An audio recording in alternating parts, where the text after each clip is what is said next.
Hello and welcome to this Lead Monitor webinar on data-driven insights, the role of technology for today's CFO, in association with Accounts IQ. My name is Pete Swaby and I'm the Editor-in-Chief of Tech Monitor. I'm joined today by a great panel of experts to discuss the challenges and opportunities that finance leaders face today, how technology can help them address those challenges and opportunities, and what the future holds. Our panelists are Joanna McGovern, Finance Director of Chopsticks Group, Mark Moore, Group Finance Director for New Statesman Media Group, and Darren Cran, Chief Operating Officer for Accounts IQ. Thank you all very much for joining us. Thanks, Pete.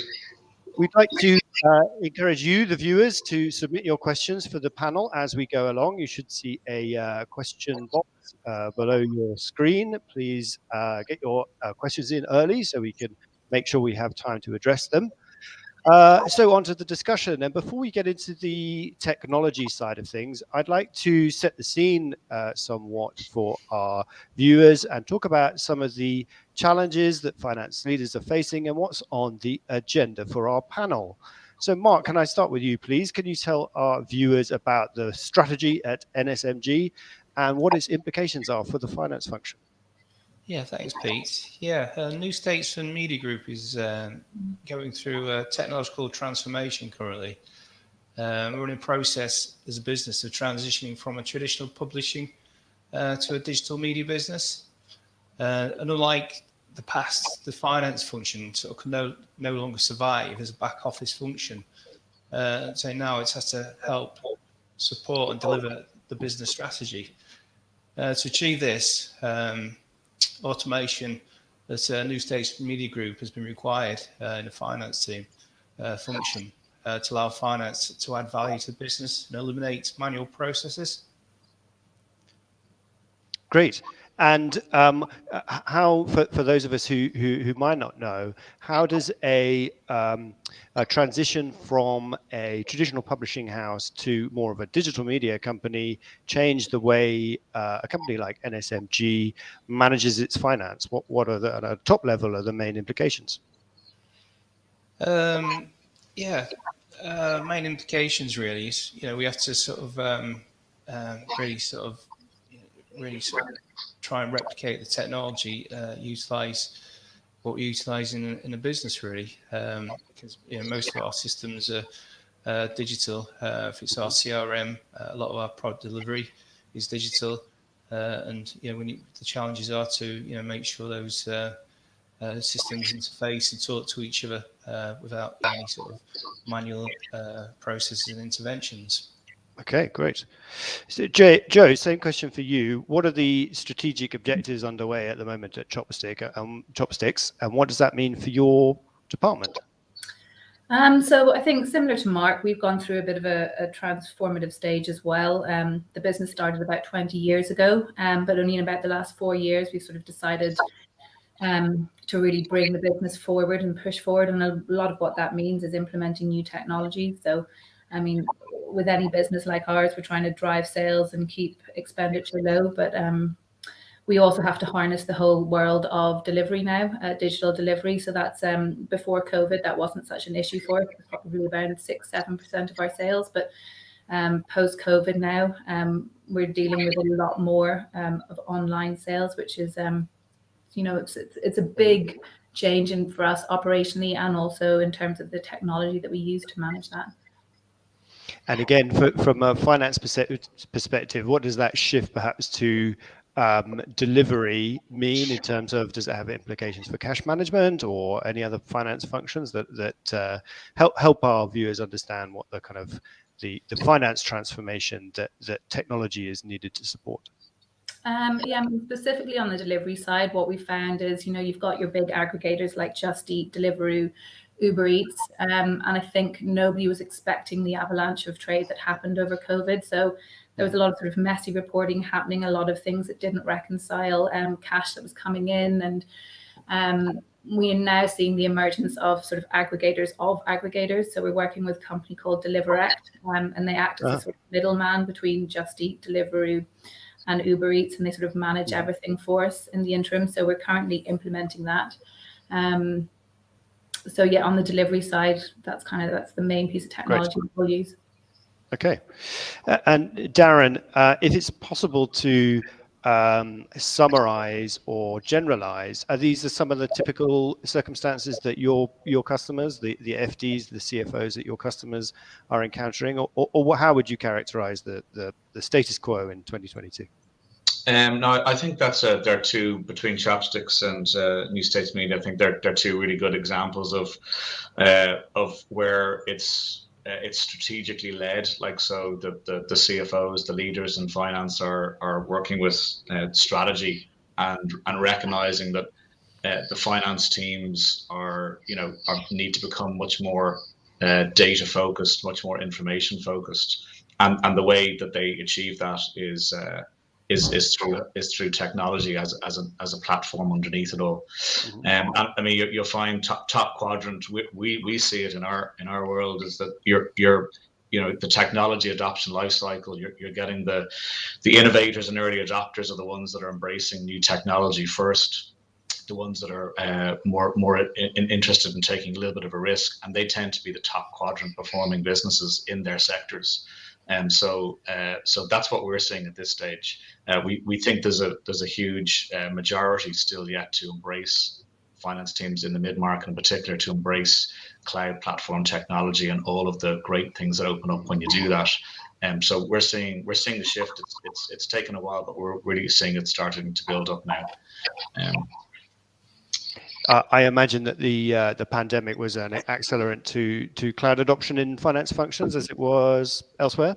Yeah, absolutely. I think we were talking, Joe and Mark, earlier before we started. We were sort of wondering about what would it be like to try to go backwards and embrace some of the older processes that were less digital, and it would be nearly impossible to do that. So I think that you're right. COVID was definitely we saw a lot of businesses that have very technology that just stopped working basically.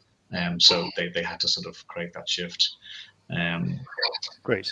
So let's delve a little bit more into technology. Joanna, can you tell us a bit about? We've heard something about the business changes undergoing at Chopsticks. Can you tell us a little about the technologies that are underpinning that transformation for your finance function? What are some of the key technologies you're using and why?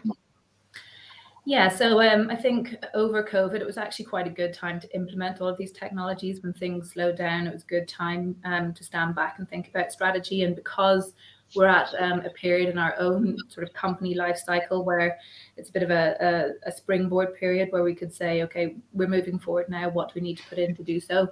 And so we've put in pretty much everything. We've put in a new EPOS system. We've used Access for that. Obviously, we've put in Accounts IQ recently, which was a massive shift for us. And as Darren pointed out, it allowed us to do an awful lot remotely. We used to work on Sage, but people had to be logged into servers, in the office, and it just wouldn't work anymore. And a big part of what we've done in terms of sort of flipping the finance function from being a function that works towards a VAT return, who works towards an audit. We've put in a technology, so it's Fourth Hospitality, which I think a lot of people in the industry do work with, and it's a stock management system. It's also a labor management system. Mm-hmm. And what they allow us to do by taking the sales feeds in and integrating from our EPOS system is they just allow us to go down to the tiniest bit of detail in terms of rotas, and what we're spending money on labor-wise and where, and then also in terms of our cost of goods. So, thinking about a restaurant group, they're the biggest expenses by far that we have. And so we can see every week at a particular restaurant how much chicken they may have wasted. And, once you start consolidating that up over 50 to 60 restaurants over a year, that's an awful lot of money. So it allows us to manage that. And then in terms of the labor, we now have tools available to us to say, okay, you should have X amount of people on at 3 o'clock on a Monday and X at 5 o'clock on a Saturday. And now we can see quite easily at a click of a button who's not adhering to that and where the leaks are. So it's been a really fundamental shift for us. And what would you say were the drivers for let's talk about that last system you were talking about that allows you to drill down into some of the operational metrics? What were some of the drivers to that? Was that having specifically your inability to see those things having negative outcomes, or is this merely a matter of staying up to date with the state of the art? I think it's in our industry, and I'm sure in all industries in particular, but we work on very, very tight margins. You think about what it can cost to sell a a box of food in a quick service restaurant and all the costs that go onto that. It's literally every penny helps. And so I think we just need to know what good looks like and make sure that we're always working towards that so that we can get the bottom line that we need to. Right, gotcha. Mark, what are some of the critical technologies underpinning Nsmg's finance transformation? Any overlap with what Joe talked about there?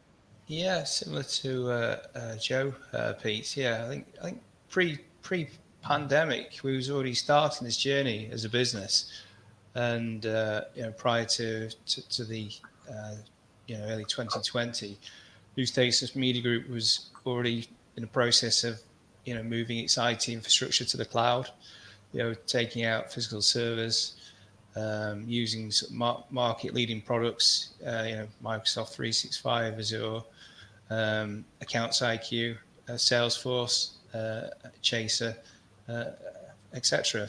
So it was really well ahead on our journey, and cybersecurity. We've moved away from sort of bespoke, clunky technology. What we've had to sort of bespoke and patch into the way we do things, really, and using sort of things like API interfaces to integrate our key tools to make the business efficient and cost effective. And can you tell us a little bit about some of the outcomes of those investments so far? What are some of the ways perhaps that the finance department is better off? Is that transformation now complete, or is it still a work in progress? Well, like you say, the outcomes have been substantial from a finance perspective in the business. We have it's helped us to reduce costs. We've changed how we sort of operate, and the benefits to the business are we're not spending time processing sort of transactions. The output is reliable and accurate, the data, and providing better insights and data to the business to make decisions. Okay, thanks, Mark. Darren, can you talk us through what are some of the critical technologies that your customers are applying in order to transform their finance functions? What would you say is the kind of median level that your customers are? And then maybe after that, can you tell us what are some of the frontiers of innovation in this area? Sure, yeah. I guess what's really important about embracing different technologies and making them work together is recognizing that for data to be useful in a business, I mean, you can't really survive, or you can't prosper or thrive really without using data properly, and therefore it needs to be timely, it needs to be reliable, it needs to be structured, and I think that's a new sort of mindset for finance teams, where they're thinking more about data and less about processing paper, which would have been the traditional approach. Mm-hmm. And like Joe and Mark have been doing in their transformation, by being data focused, and having been on the right cloud platform, then suddenly it starts to really open up the opportunity for different systems. And there's sort of to your point, there's sort of two examples. There's what we refer to as quick wins. That's where you get really quite standardized, repeatable across any sector, things like AP automation. So if you were to imagine any finance function, you've got your sales and your purchase side, and your bank settlement. So that pretty much represents the majority of transactions on your platform. So automating what's coming in from your suppliers is a really, really quick win, and there's a lot of different technology. Accounts IQ has its own embedded automation with OCR and approval, and then there's other more complex routines that people can work with. We integrate with about 4 or 5 other AP solutions where you've got more nuanced workflows that could be embraced, and then you've got things like point of sale, Salesforce for billing, which Mark has and his team have introduced with Accounts IQ. So that they're slightly bigger projects where you've maybe got a customized workflow or a customized solution, and you need to work with a technology provider like Accounts IQ to ultimately deliver a slightly bigger project. It's less out of the box. And then you've got things like bank feeds, bank automation reconciliation through PSD2 now with that whole framework of working. We've got a partner called Plaid that allows us to connect with over 7,000 banks globally. So it's really fascinating. But there's an awful lot of technology that can be connected. But to your point, some stuff is quick and easy, other stuff requires a bit more strategic thinking. I want to come back to automation in a moment, but you mentioned a more data-driven approach to finance, and indeed that's in the title of this webinar. So perhaps we can stop and spend a minute or two on that. Joanna, sorry to put you on the spot for this, but can you articulate what that means in the context of chopsticks? To what extent, my understanding that finance has always been pretty data driven. So what does it mean? What is the cumulative effect of all this technology and the more data that you can have? How does that change the way that you, as the finance director, manage your department, interact with the board? What does it mean in real life? Yeah, I mean, I think Mark touched on this earlier about providing the insights that you need. So I think historically, a finance department focused quite a bit on compliance, and they would certainly issue P&Ls so that people could see what the financial output was. But I think what we're seeing now is that, it's taken as a given that you will produce that P&L very, very quickly. People want real-time data. And, now it's much more about what's behind that data. So instead of focusing on what the output necessarily is, it's okay, that's the output, great, let's see what's driving that. And so behind every key line on our P&L, we've probably got, a suite of analysis to make sure that we understand what's driving all of that. And sort of back to my point earlier about, knowing how much chicken one restaurant is wasting, or knowing which restaurant is not managing a rota correctly. I think that's now what everybody really wants to understand. And in that sense, we need to make sure that not only do we have real-time P&L output, but really that we've got real-time data output. And if you think about the amount of systems that a lot of companies have in place, us included, you've got data coming at you from every angle. And I think you have to be really careful about making sure that you are collating that data in an efficient way, and that you've got a good strategy to make sure that it's all it's quite well streamlined, because you can sort of suffer what I think a lot of people talk about, different versions of the truth, and a different system will pick up a different feed and therefore give you a different output. So you've got to be pretty careful about making sure that you streamline all of your feeds. And Mark, do you find that are you being called on as a finance function to provide more and different data sets than once you had been made responsible for? Is it going beyond what is the cash position, etc., and actually expected as the finance function to have a close eye on more operational metrics as well? Yeah, definitely, Pete. Well, obviously, like same as Joe, we're moving away from processing data, spending time on those issues, whereas now, it's business wants really sort of dynamic information. We want to sort of see how we're performing now. Really, we don't want to sort of spend weeks and closing ledgers, processing transactions, and say in the future, oh yeah, we did a really that's what happened a month ago. They say finance has to be dynamic. It's sort of in the sort of current position of the business really now. So yeah, and that's where we're sort of focusing on with our data. Great. So Darren mentioned automation a moment ago. Mark, staying with you, can you tell us a little bit about automation within your function? So what processes and functions are being automated, and then and with what technologies? And then I'd also be interested in hearing what impact that has on your team and the work that they are expected to do. Yeah, delighted to, Pete. I say it's had a huge impact on sort of New States and Media Group's finance. operations automation.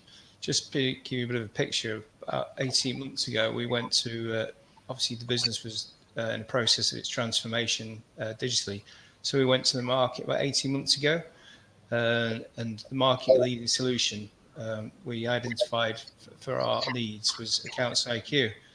And subsequently it's enabled the group to make significant steps in its automation journey. So being cloud-based, it's integrated robust workflow controls, and as Accounts IQ has helped me offshore transaction processing to an overseas subsidiary. Obviously, there is some savings associated with a cost basis, but that's not the main reason. It's allowed existing resources, to focus, more on business processing and adding value to running the business. Again, we touched on it there. We've used API to connect to our CRM, Salesforce, and our accounting system, our credit control system. They all talk together, and that's helped us improve cash flow management. So now, we can issue an invoice to a client in Salesforce, and within minutes, it's within our sort of credit control platform connected to Accounts IQ. We can start that collection process. Obviously, and it helps to shorten a working capital cycle. Again, lots of manual processes, Pete, have been eliminated as well. Mm-hmm. Particularly, sales and our purchase ordering. So it's so efficient from our, order to payment receipt process. And is that now reflecting, is that translating into slightly different roles for the people in your team based here, for example? If this allows them to focus on more strategic stuff, is that reflected in their job description, or is that just, are we sort of starting on that journey? Yeah, no, we have made changes. So, we have, previously we had somebody who managed accounts payable, but now they're a systems administrator for our finance system, because there's, the skill set has changed. So instead of, becoming more, related to our automation process, really. So yeah, we are changing those things where, roles have changed, and like I say, that the finance roles as well, sort of business partnering as well. Mm-hmm. Okay, Joanna, can you tell us the equivalent story over at Chopsticks? What have been the most impactful areas that you've applied automation, and how? And then can you tell us a little bit about its impact on your team and how you organize and indeed recruit it? Yeah, so I think, the AP is probably the easy one. I think a lot of people are now adopting some automated technology in terms of AP. So we work with iComplete, which integrates exceptionally well with Accounts IQ. So, we'll tell our suppliers which email address to send an invoice to, and it all flows through without much manual intervention at all. It'll go to the appropriate people for approval. It'll get sent back into our Accounts IQ once approved. So I've worked in companies before where, hospitality companies, you'd have a team of maybe 6-7 people in AP, and we now have one person managing AP. And a lot of that's just to deal with the supplier queries rather than the actual invoice processing itself. But, I think we're at a point now where we're sort of in an automation frenzy. It's like if we see somebody doing something that's manual, we stand back and go, okay, how do we automate it? And it applies to everything. If we've got reports coming out of our labor system, we want to make sure that just is a simple export and import. There should be no manual intervention for anything. And yeah, like I say, it's anything that you see that could potentially be being done manually at the minute, we'd look to automate it. A lot of it will be via Excel, but to that extent, it has a massive implication on who you do hire. And it certainly needs to be people who are quite tech savvy. And I think, that applies to pretty much every role that we have. People will, if it's accounts receivable, people will need to be able to work with the bank imports, going straight into Accounts IQ. And it makes it tricky, because if you want somebody with experience in the likes of AP or AR, a lot of the time they definitely won't have that technological background that you really need. And so similar to Mark, we do have somebody who sits in our finance team, sort of like a systems administrator, and basically works with all of those systems to make sure that we're using them to their full potential. You mentioned if you see anyone doing a task that needs to be automated, do you have to look around? I don't know how large your finance function is, but how do you sort of discover that someone is doing a manual process that you need to be automated? I mean, different ways. If you get to let's say month end and someone's taking quite a while to do something, and you just think to yourself, why is that taking you so long? Because people could, in the old world, people could spend a day doing something that now takes half an hour. And so when you put in these deadlines, I guess, for period end, that's on the assumption that it's being automated. So if the deadlines aren't being met, that's a very easy way to do it. But I guess we have to rely on the teams as well. There needs to be constant communication with everybody that they need to be doing things in a really efficient manner. And it's that old adage of work smart, not work hard. Great. So Darren, in your experience, how do your customers get the most out of automation? And I mean, both in terms of what are the low-hanging fruit in terms of automation, but how do they translate it into business value? How do they make sure it's not just a nice toy, but actually transformative in the way a company operates? Yeah, it's we tend to, part of our product vision is looking at a finance function like an inverted pyramid, if you can imagine, if this works. A pyramid at the bottom is where traditionally, down here where my thumbs are, is where you would normally have all of the transaction processing going on. And at the very, very top, the pyramid is where the value add work happens. And if, to Joe's point, if there's people taking a long time processing, the team's mindset is in a processing mindset typically for the majority of their time, and often could be tired, actually, simply just be not quite as switched on to be doing the value add information, curiosity, asking questions work. So I think what we position and what we see customers doing is, after they've made that change, the mindset naturally changes as a result, and the pyramid goes upside down. So you've got less work going down in the bottom, and then at the top section you've got much more add value work going on. So it's about freeing up time. It's about creating a chain reaction by making one change, which then creates a curiosity for doing things more efficiently, doing things better, and all the time you're creating more time for questions. And what we're seeing is, and the guys would have mentioned it, is you've got more time for conversations with other parts of the business. You're less under pressure. And when you bring cross-functional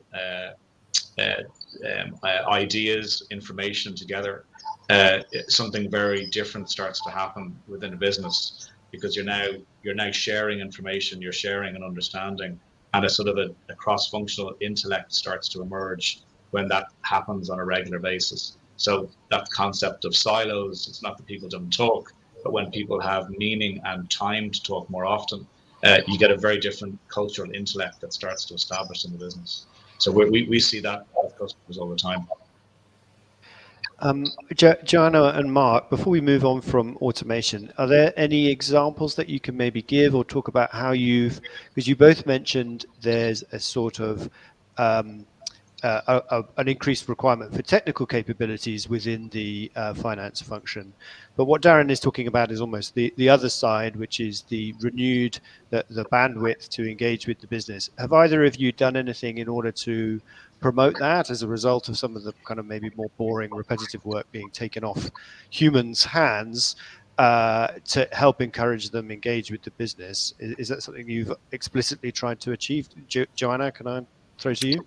Yeah, I actually think that's a really brilliant point. It's probably one of the best points that has been made today, because once you do, I mean, everyone's busy all the time. And if you're not busy processing, you'll make yourself busy doing something else. And it's those meaningful conversations that we're now making ourselves busy with. And I can see it really driving the business forward. And, I've talked a bit about our labor and our cost of sales and all the rest of it, but we've all got time across all the different departments now to sit back and look at the key drivers of our business and understand operationally.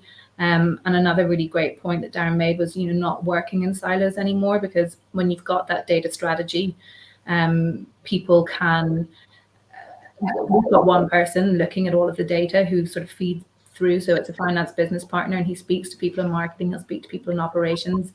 And so we've got this sort of broad picture now, and we know, a very sort of granular example, but for example, when you look at labor management and your rotas and trying to save money on that, in the old days, people would say, okay, send somebody home. But now, because we look at other KPIs such as staff turnover and people leaving, and because we work with our people department on that, we know that we actually can't start sending people home because we lose loads of team members by doing that. And so by understanding how all of these KPIs link together, it just makes way better business decisions, much more informed. And has that had implications for who you look for, how you in recruiting members of your team, and their job description and the skills that you're looking for, and indeed maybe the training that you're giving them, so that they're using this new time in a productive way, as opposed to just focusing on different finance tasks? Yeah, it's a tricky one, because I think I mentioned earlier, you need people with experience in whatever it is you're hiring them for, but you need them. I think what I tend to hire for at the minute is potential, because we're not in a position at the minute where you've got people with all that sort of old school experience and all of the technological experience. I think some people are starting to come through, but it's not the easiest thing to hire for. And so we do end up sort of hiring people who we think will have the potential to get on board with all of this technology. So for example, we've just hired an AP manager, and we'd had to hire somebody who we knew would be able to work with the rules in the system, and if they couldn't do all of it themselves, work with the systems administrator to make sure it could be done. But if somebody's, if they're not going to be able to grasp or don't want to grasp new technology, then it's never going to be a fit for our department. Great. Mark, before we move on, any tips that you can share about how you've used the time that automation has freed up in order to kind of promote collaboration and better focus on value? Sure, yeah. I'd say, every week, members of the finance team, in meetings with the senior business managers, supporting them, in the decision-making process, the reporting of, various activities, on a sort of live basis. And again, looking at things like, we're heavily into, we do a lot of forecasting in our business, and, we'll get more accurate information on forecasting and things like modeling as well. And, it's freeing up more time to look at costs, how can we sort of, cut our costs, control our costs better. We've got more visibility, looking at various scenarios. So yeah, there has been a shift, and we've had to sort of develop, our team, Pete. So we have quite a low staff turnover in our team. But it's been a really good opportunity to develop the team as well. Great. Just the discussion. Can I ask a question there? Sure, yeah. I just was connecting back to what I guess was talked about there with different departments and functions, and I was just curious with Joe and Mark how much they're finding, because when data becomes finance teams are quite well trained at data by their training background. They deal with things being right or wrong and facts, and I'm just curious to know, by virtue of reaching out into integrations with different systems in different parts of the business, are Mark and Joe, are you finding that you're almost becoming more important or having an extra sense of responsibility for data outside of finance, data generally around the business, because finance have maybe more of a data custodial or data integrity mindset?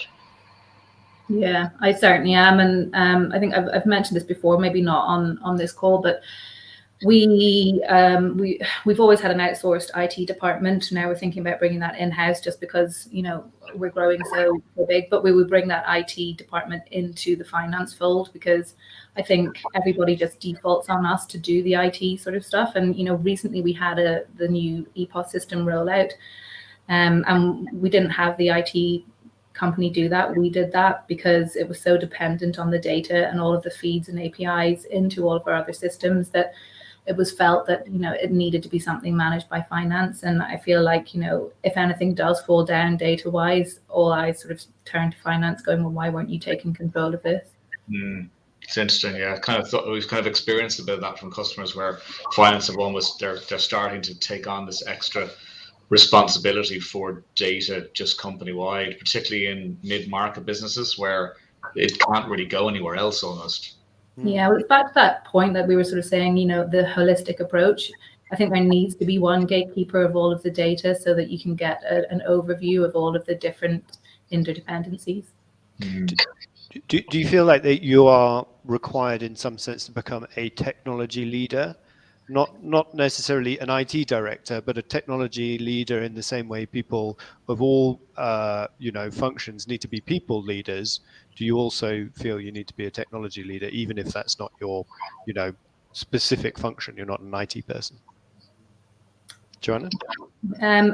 Yes is the answer to that. I think it's it's probably not my forte. And I think it's a new world. I think we need to hire people now who do have that sort of technological capabilities. But I did find myself coming up with a data strategy for the company, and in order to manage that data strategy, I need to know what technologies I have underneath that, because ultimately that data, the output of that data, will always funnel through finance. So yeah, absolutely.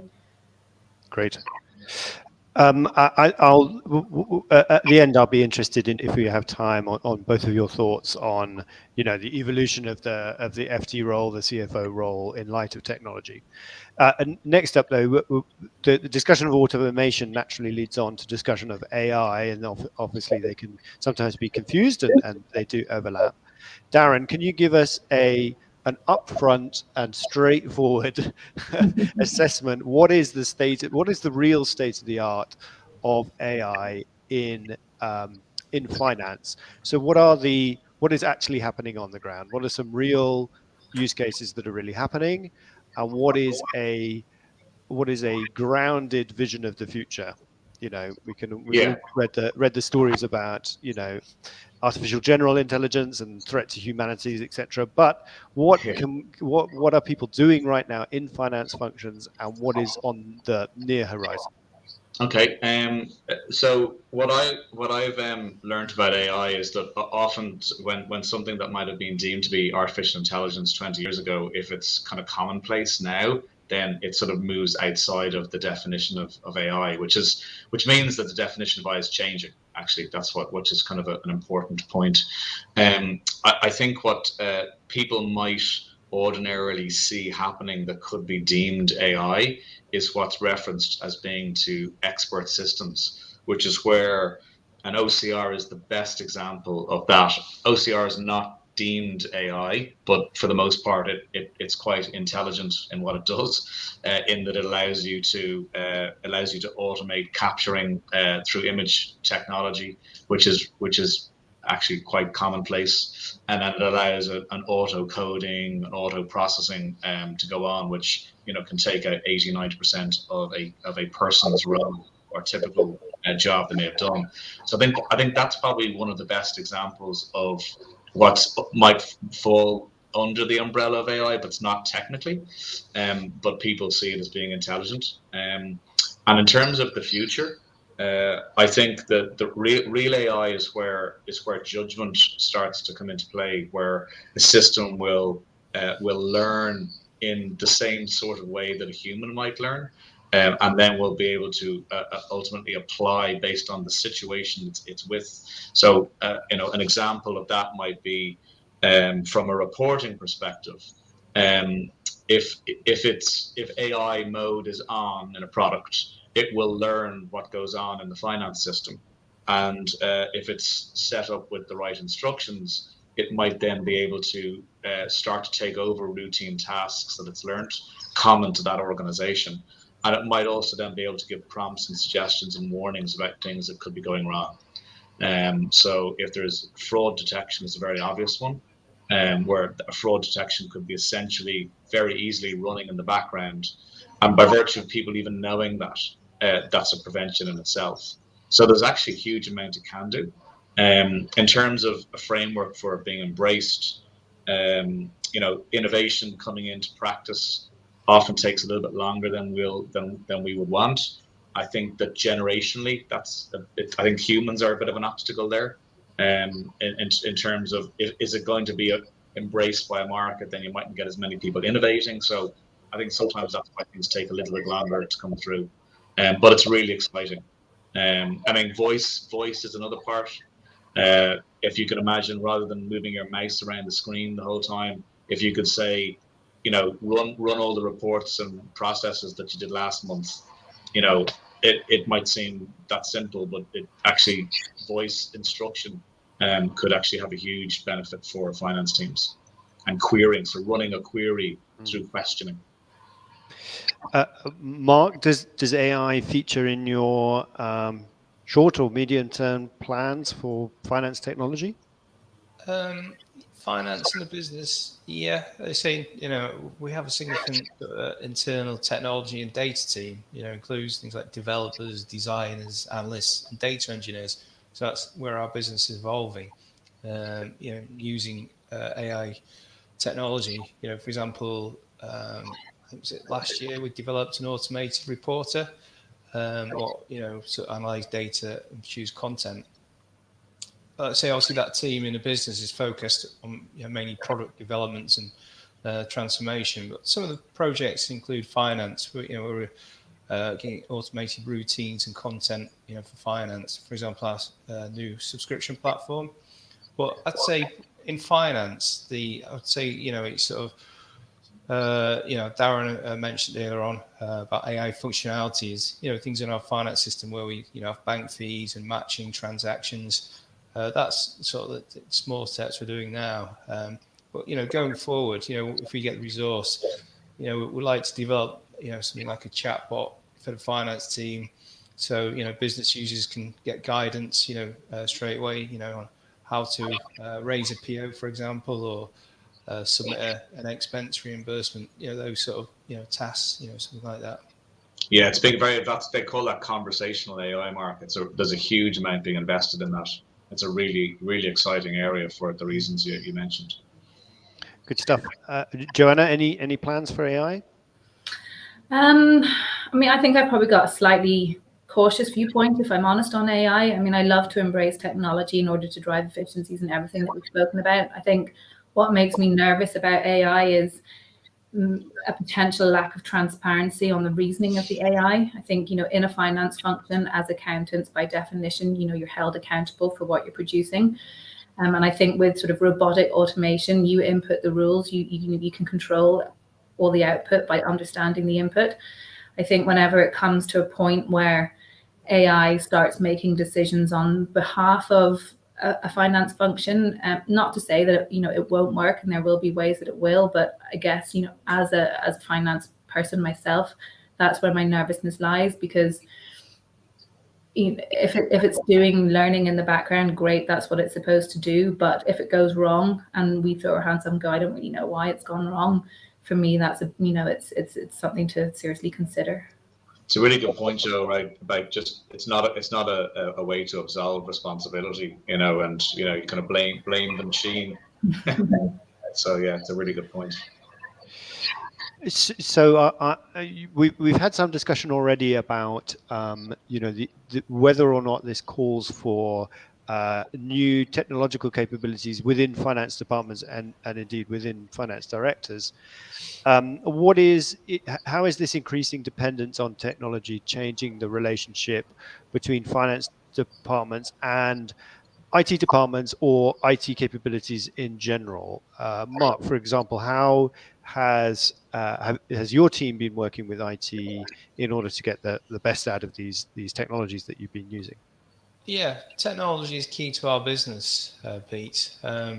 I would say though our IT infrastructure, data processes are very efficient. They have to be, because it's it's how we sort of sell our business to a certain extent. I'd say in the finance team, our capabilities probably lean towards more software management, systems management, those areas. The sort of levels of experience, expertise. But at the same time, our finance team, are embedded in business process and key projects. Gotcha.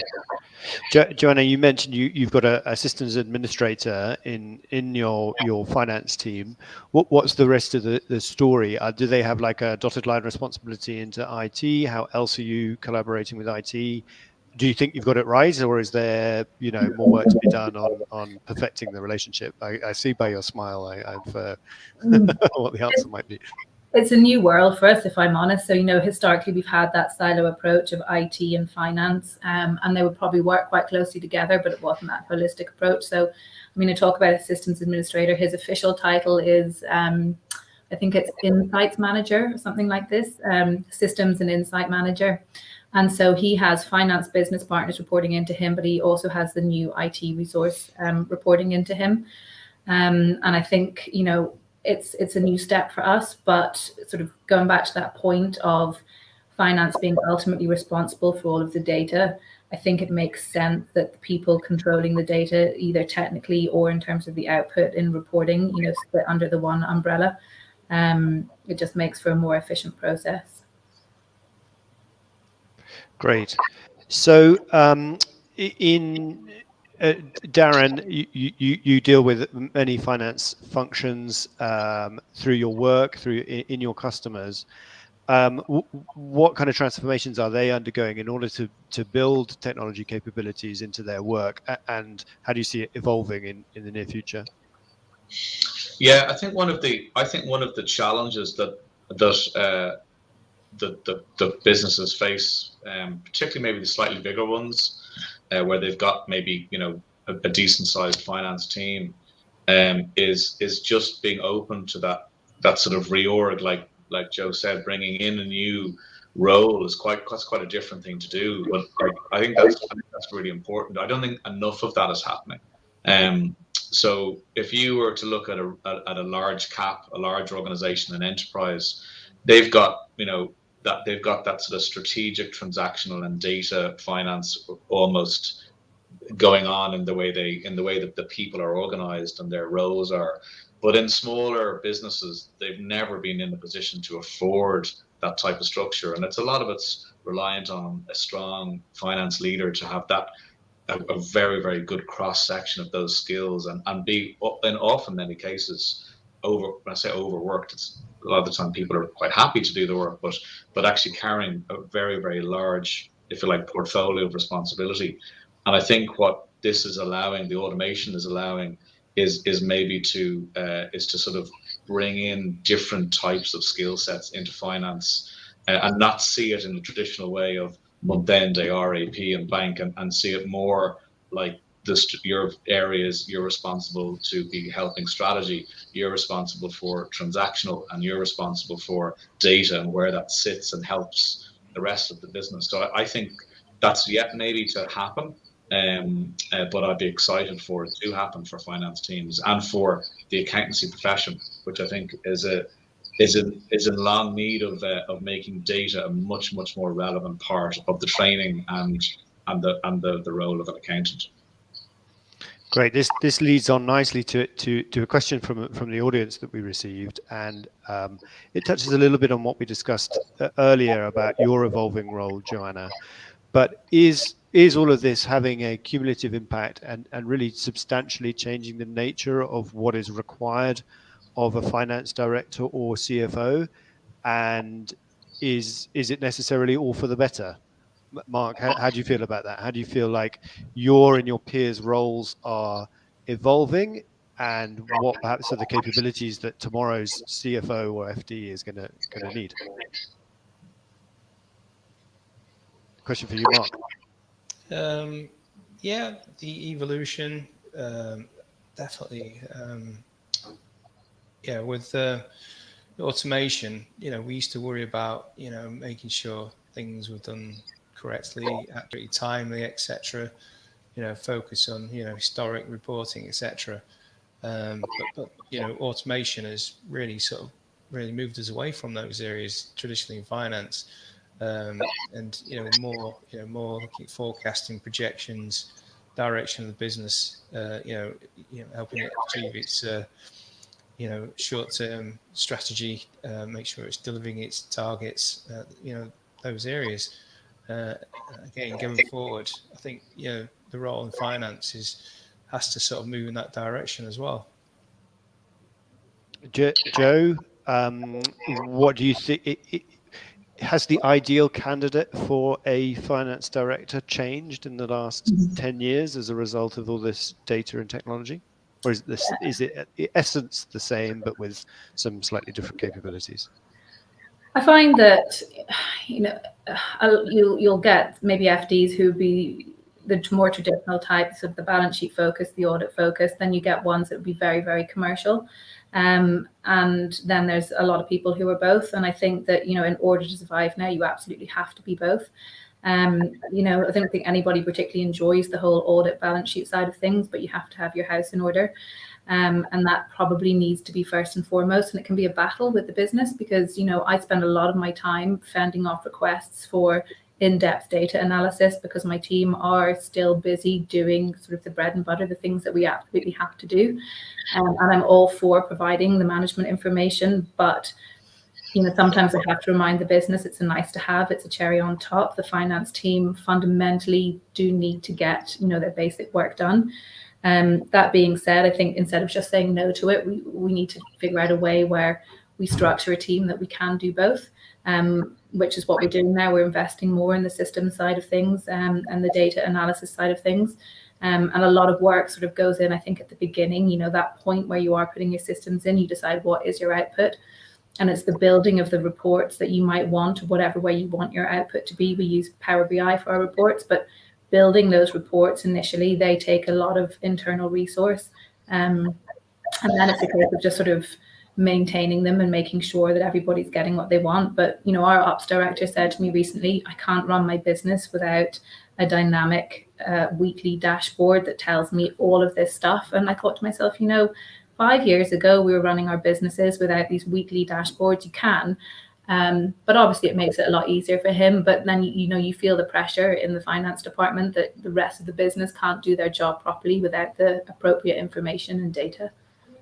I got just a curious question. I mean, that may not be an actual answer to this, but I know in finance would typically look at investment in anything, like investment in marketing and sales, and looking at a return on analysis. But I'm not so sure that a lot of return on ROI work is done for finance teams. In terms of what, like, the impact that finance can actually now have on decision making, on providing all this information, because you kind of create a potential budget for actually investing more and in different types of resources within a finance team as a result, I guess, don't you?